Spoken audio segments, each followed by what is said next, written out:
Quoting Spinal Tap for this, the Galaxy Note 4, it's cranking the specs up to 11. Samsung has, price no object, simply put everything into the one super high-end device, added a premium metal chassis, and unsurprisingly, the Note 4 comes in top of every class. I ranked it number 1 in my recent top 5, for example. It's even lust-worthy in terms of materials and design, and I never thought I'd be saying that about a Samsung phone. Of course, since the original Note appeared 3 years ago, phablets, to use that word, have become commonplace, plus regular smartphones are now routinely up to 5.2-inch screen sizes, plus we now have 7-inch tablets pressing down from above. The Galaxy Note 4 here needs to be special in order to be noticed.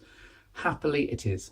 Most noticeable are the build materials. It took Samsung years to get here, but at last we have a supremely solid metal chassis and convincing leather effect grippy plastic back, and with no stitching that comes off to reveal Samsung staples like replaceable battery here at 3220 milliamp hours and micro SD expansion. NFC is built into the battery, while there are charging points for a Qi wireless back or case option if needed. The Note 4 being on the big side still, there's plenty of room for a large camera, of which more later, and a largish speaker. Here's a demo.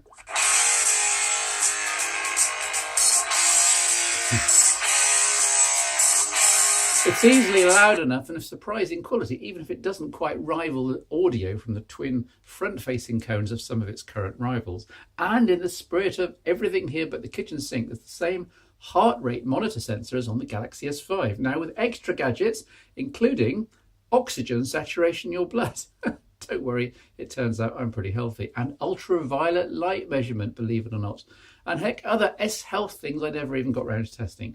Plus the infrared beamer here on the top, numerous microphones around the edge, iPhone 4 style aerial use of the sectioned frame. You get the idea. The Note 4 is the entire package. If a large package, it's slightly harder to hold than the previous Notes, if only because of the squarer metal edges. Plus, it remains a two-handed device, unless you have particularly large hands. Yet the sheer speckery on offer here will appeal enormously to geeks and enthusiasts. And note that I haven't even got to the screen and S Pen yet. The 5.7-inch screen's noteworthy, get it, for being full QHD and with almost perfect colour accuracy. This is hands down the best screen I've ever seen on a phone.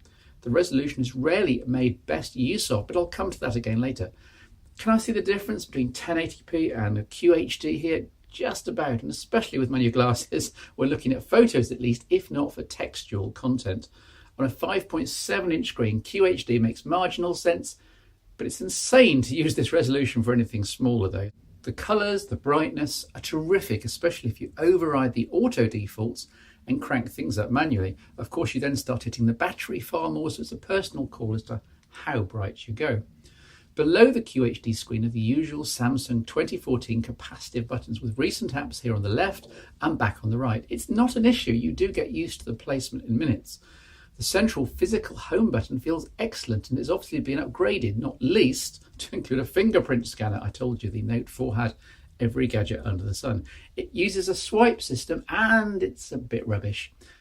Using the Note 4 in real life and out and about, I often had to have 2 or 3 tries at trying to unlock the screen with my thumbprint, and once I had to wait out the full 30-second hacking timeout. It's not a patch on the one-touch finger recognition in the Apple iPhones of 2013 and 2014. The inductive S Pen still isn't the most natural implement in the world, but Air Command, which launches by default when you extract the pen, does a sterling job of grabbing text and images ready for pasting and elsewhere, typically into the likes of S Note. It's an acquired taste, but at least it all works as advertised. I have to say that in a year of owning and using the Note 2, I only used the S Pen once, apart from demos. Your mileage will vary though. Possibly useful to some of the usual Note multitasking features. You'll still use applications one at a time, of course. The human brain isn't as good at doing more than one thing at a time. Here, though, are echoes of a desktop UI with many, but not all, of the applications working in pop-up mode, in which you can resize their window or minimize them altogether to a floating icon. Ditto multi-window mode with applications paned across the display, or even paned with a third app on top in pop-up mode. The result can sometimes be a little confusing, albeit not that much worse than when multitasking a lot on, say, a laptop. Away from all these extras, the Note 4 is a supremely capable Android powerhouse with up to a 2.7 GHz Snapdragon 805 processor and 3 GB of RAM, gulp. Even internal storage has been bumped up to 32 GB plus micro SD. The original Note was declared by me on the phone show back in the day to be the most powerful Android device I'd ever tested at the time, and the Notes have continued to be right on the cutting edge throughout their history.